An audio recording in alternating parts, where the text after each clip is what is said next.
Okay, let's look first at Psalm 19 verse 7. King James Version says, "The law of the Lord is perfect, converting the soul. The testimony of the Lord is sure, making wise the simple." Reminds you of Galatians chapter 3 verse 24, which talks about the law being our schoolmaster to bring us to Christ. But look at the NIV. "The law of the Lord is perfect, reviving the soul." Not converting, just merely reviving the soul. Not the same thing. Okay, Psalm 68 verse 15. King James Version says, "The hill of God is as the hill of Bashan, and high hill as the hill of Bashan." Okay, let's look at the NIV. "The mountains of Bashan are majestic mountains, rugged are the mountains of Bashan." What about the hill of God? Why would they take out the hill of God? Seems kind of peculiar. Psalm 68 verse 17. King James Version says, "The chariots of God are 20,000, even thousands of angels. The Lord is among them, as in Sinai in the holy place." Alright, let's look at the more modern NIV. "The chariots of God are tens of thousands and thousands of thousands." What about thousands of angels? "The Lord has come from Sinai into his sanctuary." Why would they take out the thousands of angels? Is that a more modern, updated reading? Psalm 72 verse 5. "They shall fear thee as long as the sun and moon endure, throughout all generations." Okay? You aren't going to believe what the NIV has to say about this. "He will endure as long as the sun, as long as the moon, through all generations." Well, if you look up there in Peter, it talks about the sun and the moon passing away. Let's look at this. 2 Peter chapter 3 verse 10. "But the day of the Lord will come as a thief in the night, in the which the heavens shall pass away with a great noise, and the elements shall melt with fervent heat. The earth also and the works that are therein shall be burned up." So apparently, according to the NIV, they say that he will endure as long as the sun and the moon. So in other words, when the heavens pass away with a great noise, I guess that's the end of God, according to the NIV. You talk about blasphemy. Psalm 109 verse 6. Let's look at another one. "Set thou a wicked man over him, and let Satan stand at his right hand." Okay, what does the NIV have to say? Well, let's look. "Appoint an evil man to oppose him, let an accuser stand at his right hand." An accuser. Okay, well, that could be anybody. I know Satan is the accuser of the brethren. Yeah, I know that. But why would they take the name Satan out there and just say an accuser? Okay, Psalm 145 verse 17. "The Lord is righteous in all his ways and holy in all his works." Okay? Look at the NIV. "The Lord is righteous in all his ways and loving toward all he has made." So apparently God loves everybody. Doesn't matter if they're rejecting Jesus Christ. Oh no, God loves everybody, loving toward all he has made. That is a lie. That's not what the Bible teaches. Proverbs chapter 8 verse 36. Here we have the King James Version. "But he that sinneth against me wrongeth his own soul. All they that hate me love death." Okay, you sin against God, you will wrong your own soul, because you'll go to hell for all of eternity. Look at the NIV. "But whoever fails to find me harms himself." Himself. Not your soul. "All who hate me love death." The big difference between harming yourself and wronging your soul. Look at the next one. Proverbs chapter 18 verse 24. Here's another good one. "A man that hath friends must show himself friendly, and there is a friend that sticketh closer than a brother." If you want friends, you have to be friendly, is what the King James Version is saying. What's the NIV say? "A man of many companions may come to ruin." But there is a friend who sticks closer than a brother. Okay, so you shouldn't have very many friends according to the NIV. It might bring you to ruin. It's ridiculous. Look at the next one. Proverbs chapter 19 verse 18. Okay, "Chasten thy son while there is hope, and let not thy soul spare for his crying."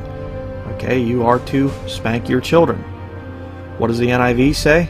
"Discipline your son, for in that there is hope. Do not be a willing party to his death." Okay, so King James Version has crying, and the NIV says death. It's a little bit of a difference there. Proverbs chapter 20 verse 25. Okay, it is a snare to the man who devoureth that which is holy, and after vows to make enquiry. Okay, what does the NIV say? It is a trap for a man to dedicate something rashly, and only later to consider his vows. So the NIV says dedicate something rashly. King James Version says devoureth that which is holy. Big difference. Proverbs chapter 26, verse 10. The great God that formed all things both rewardeth the fool and rewardeth transgressors. Okay, he causes the sun to light on the righteous as well as the sinner. Okay, what does it say in the NIV? Like an archer who wounds at random is he who hires a fool or any passerby. Yeah, okay, so you have God versus an archer. Okay, interesting. Ecclesiastes chapter 8, verse 8. Here we have another attack, but it says, There is no man that hath power over the spirit to retain the spirit, neither hath he power in the day of death, and there is no discharge in that war, neither shall wickedness deliver those that are given to it. No man has power over the spirit to retain the spirit. But look at the NIV. No man has power over the wind to contain it. Well, let me read a little verse here in the New Testament. Mark chapter 4, verse 41. And they feared exceedingly, and said one to another, What manner of man is this, that even the wind and the sea obey him? Jesus had power over the wind to contain it. Okay, why would the NIV do this? The King James Version says about power over the spirit, but the NIV changes it to power over the wind. It's ridiculous. And again, it's another subtle little attack on Jesus Christ, on the deity of Jesus Christ. There is a very, very wicked, evil spirit in the pages of an NIV. Okay, Isaiah chapter 14, verse 13. The King James Version gives the location of God's throne. For thou hast said in thine heart, I will ascend into heaven, I will exalt my throne above the stars of God, I will sit also upon the mount of the congregation in the sides of the north. You want to know where God's throne is at? It's in the north. Okay? Let's look at the NIV. You said in your heart, I will ascend to heaven, I will raise my throne above the stars of God, I will sit enthroned on the mount of assembly, on the utmost heights of the sacred mountain. So it's no longer the sides of the north.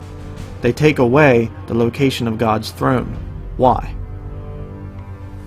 Find that also very interesting. Jeremiah chapter 3, verse 23. Truly in vain is salvation hoped for from the hills, and from the multitude of mountains. Truly in the Lord our God is the salvation of Israel. Okay? NIV. Surely the idolatrous commotion on the hills and mountains is a deception. Okay, so you have in vain is salvation hoped for in the King James Version. In the NIV, it's idolatrous commotion on the hills. Okay, Daniel chapter 6, verse 7.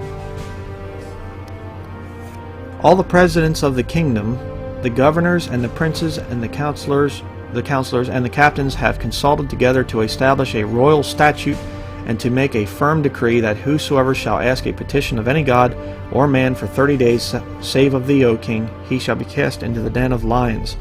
Look at the NIV. The royal administrators, prefects, satraps, advisors, and governors have all agreed that the king, and on and on.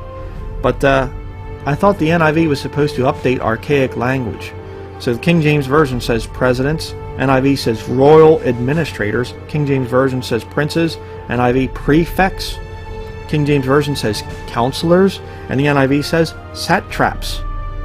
You talk about archaic. The NIV is a lot more archaic than the King James Version. Counselor versus satrap.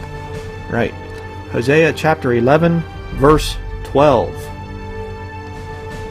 Ephraim compasseth me about with lies, and the house of Israel with deceit.